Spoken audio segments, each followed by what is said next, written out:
Isang mabilis at matinding operasyon ang isinagawa ng mga puwersa ng Maguindanao del Norte Police kung saan nasamsam ang mga iligal na armas at hinihinalang shabu at isang high-value target ang napatay matapos itong manlaban sa isinagawang pag-aresto.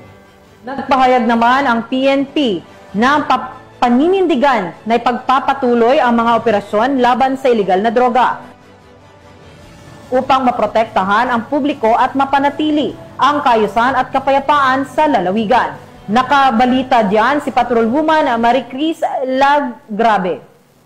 Ang mga iligal na armas at shabu sa isinagawang search warrant ng mga tauhan ng Dato Udin Sinsuat Municipal Police Station na nauwi sa isang madugong engkwentro na nagresulta sa pagkakasawi ng isang high-value target sa Sitio Luma, Barangay Semba, Dato Udin Sinsuat, Maguindanao del Norte, pasado alas 4 ng madaling araw nito lamang Miyerkules, ika-15 ng Oktubre taong kasalukuyan.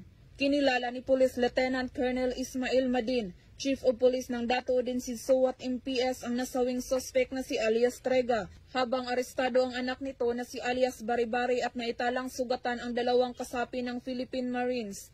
Nagkaroon ng malakas ng pasabog ng aktong isinasagawa ang naturang operasyon matapos matunugan ng mga suspect ang mga operatibang papalapit sa drug den na pinagtataguan. Dito nagsimula ang palitan ng putok ng baril na nagresulta ng pagkakasawi ng suspect at pagtamo ng sugat ng ilan sa mga operatiba.